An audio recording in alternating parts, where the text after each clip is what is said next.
A lot of people I work with often have money in the bank, bonds, and even treasury bills. And the reason why is because they understand it and it's a safe place for their money.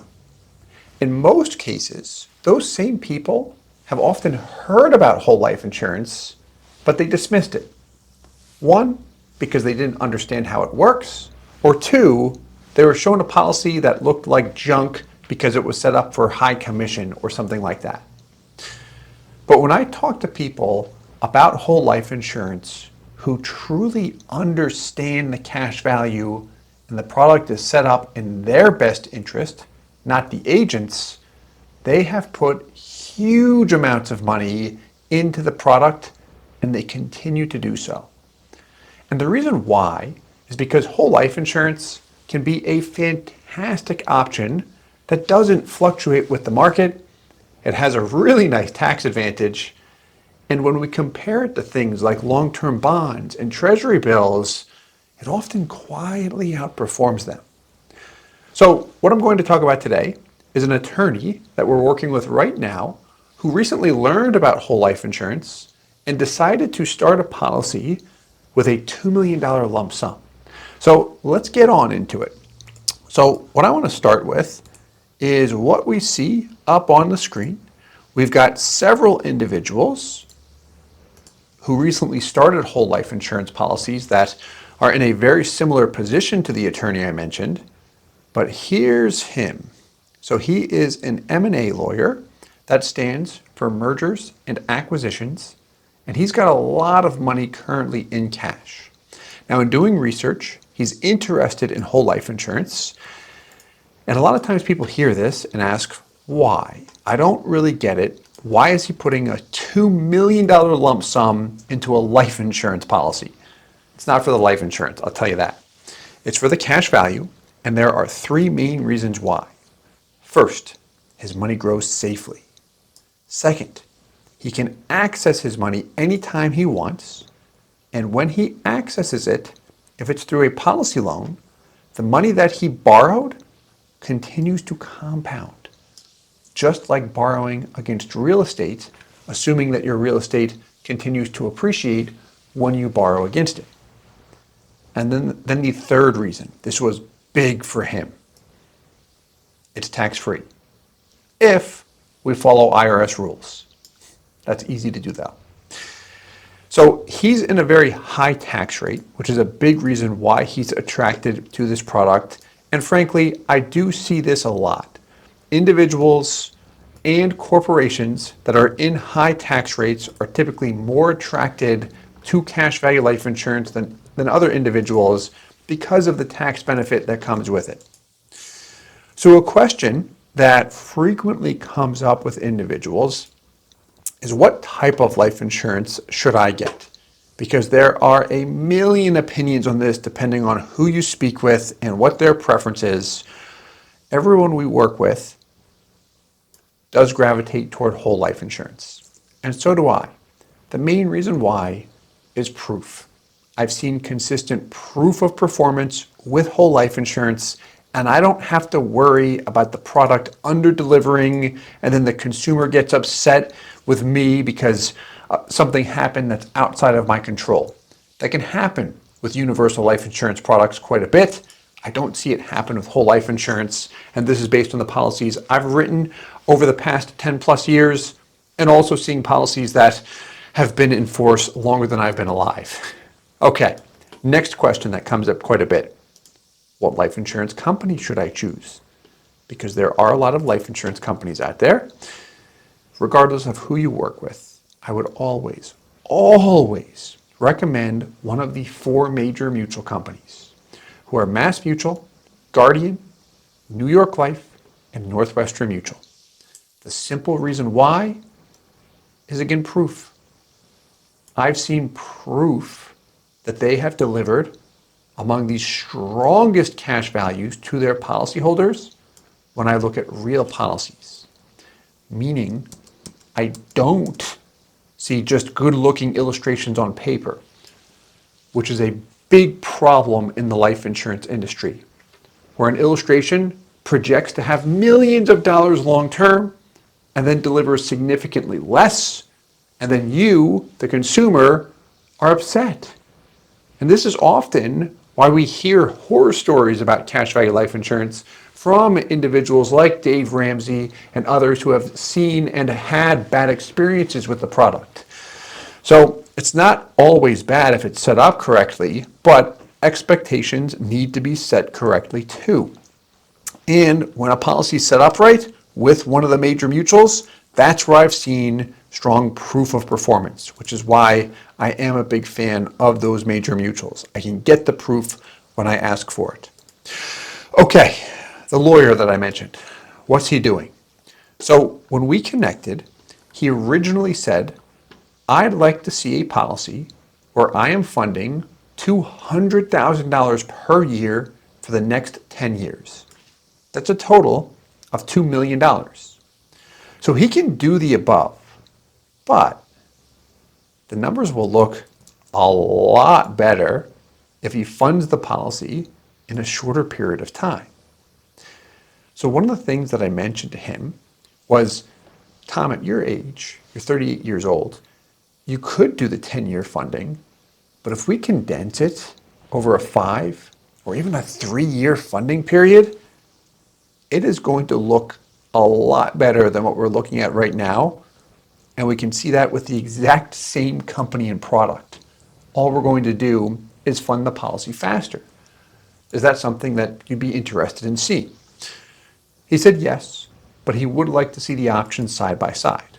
So whenever we're funding a policy with a lump sum, I do like to keep all things apples to apples, meaning I don't want to try to manipulate the design to make one look better than the other. I've seen that stuff happen before. I don't like it. So here's exactly what we're going to look at.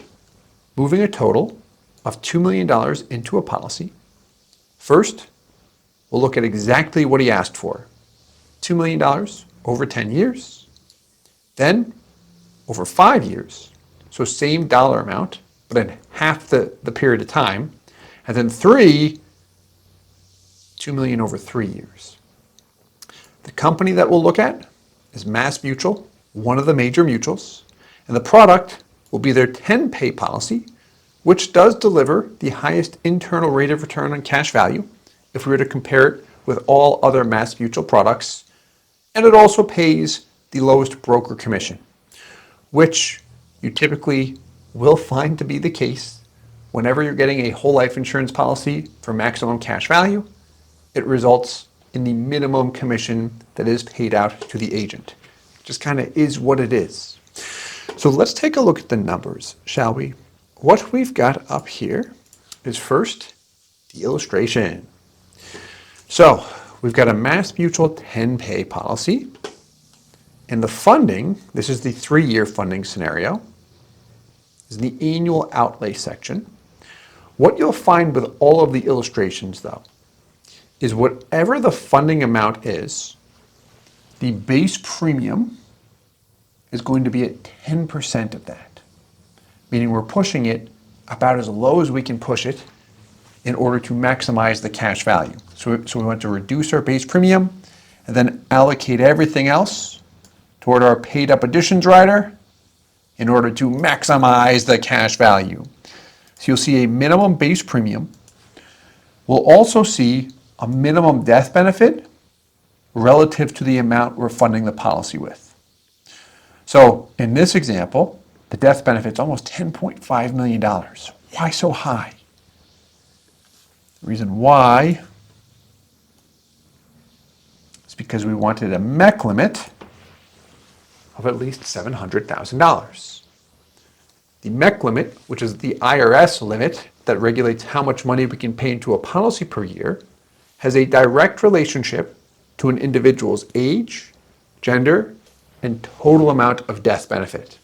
So for a 38-year-old male with a 10-pay product, $10.5 million in death benefit gives him a $700,000 MEC limit. So let's take a look at the different scenarios. Here we go. So starting with scenario 1, $200K per year. Death benefit at $3 million because that gives us a $200,000 MEC limit. First year, he pays $200. His cash value, a little bit more than 90%. This is a cash-rich policy. Break-even point between years 3 and 4. This is very important to him because he's using money that is currently in cash or cash equivalents. It's money that he can access. So if he has to take a big hit on his money up front, it doesn't make sense for him to do it. He's like, why would I do that? Because right now the money is in cash accounts, so I can access it for opportunities. So if I'm going to do this, the hit needs to be minimized up front. And this, by the way, is the number one drawback to whole life insurance. We'll always minimize the hit as much as we can, but typically we can get it as low as about 10%. Sometimes a little bit better. This is right around us maxing it out though. So that's the drawback. He does recoup it quite quickly, where he's cash positive by year 4. And then he continues to fund in this example, $200K per year through the 10th year, and then nothing thereafter. So this is a strong policy, and this is what he requested when we first connected. However, I said, what about this? Double the dollar amount, $400,000, but in half the period of time, 5 years instead of 10 years. So the cash value, first year, $362, where he paid in $400,000. That's just about 90% when you look at it. And how you can calculate that, take the cash value, 362, 563, and divide it by your first year payment of 400, and there you go. 90.64% is what the first year cash value is, if you like percentages and such. So there we go, break-even point between years 3 and 4. This policy is designed exactly the same. You've got a $40K base premium instead of a $20K, 10% of the total payment. When you look at the death benefit, it's just about double, which doubles the MEC limit, so it's at $400K. The difference is we stopped funding early. We got the money in faster, so now it compounds faster. 10 years in, which one has more money? You paid the same dollar amount in, but check that out. Big difference, huh? How about by year 20? Yeah, funding it over 5 years is giving you close to $500,000 more in cash value. You're at 4.8, almost $4.9 million. And we can scroll down and the gap will just get bigger. But before we do that, can we look at one more? This was actually my recommendation here. Funding it over 3 years. So this one looks the best. One quick thing to mention.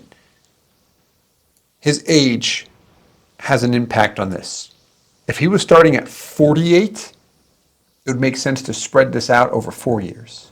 If he was starting at 58 or in his 60s, it would make sense to spread the lump sum out between 4 to 5 years. Typically, the older we are, the more it makes sense to spread a lump sum deposit out. It keeps the costs low. But at his age, this looks good. All we're doing here is maximizing the cash value so he can then use it later. So if we look at the year 10 cash value, this one is the strongest. He's cracked $2.8 million. If we look at the year 20 cash value, he's almost at $5 million. Again, this is the strongest. The long-term death benefit will also be the strongest when we look at it. If we scroll down, this gap is just going to widen as time passes. The numbers got too big. There we go. Very attractive policy. So this is what we looked at, and he likes this option the most because it yields him the most money, and he is in a position where he has the funds in cash. He's not relying on his income to be able to cash flow the policy. He's already got it there, so he's just moving it from one asset to the next. It's a safe asset play, and then he can leverage the cash value however he wants as well. So the last thing that we looked at with him is analyzing the returns and providing transparency around what his cash value is actually growing by. So the dividend rate with MassMutual is 6.60%. However, that's not what his money grows by. The reason why is because that is a gross rate. if we want to see the net numbers, we'll want to look at the annual yield, which is your yearly rate of return, and then also your internal rate of return. Now you'll notice that these cash value and death benefit figures are a little bit stronger. The reason why is because we ran this at ultra preferred, and I also made a tweak to the design, which gave him a little bit more juice in this particular example. But let's do this. Let's just keep everything the same and assume he doesn't get ultra preferred. And we'll drop these values in here. The cool thing about these calculators, because I built them, is they can update as I drop in my figures from my different illustrations and such. So, exact same policy we just looked at. Everything's identical to the PDF we had up earlier. So, dividend rate is gross, annual yield is the net yearly return, and then the internal rate of return is really a fancy way of looking at the average when we look at it. I know people have different opinions on it. That's how I like to explain it because that's how I look at it. Really, that's what it is at the end of the day. But then we've got in purple our taxable equivalent yields.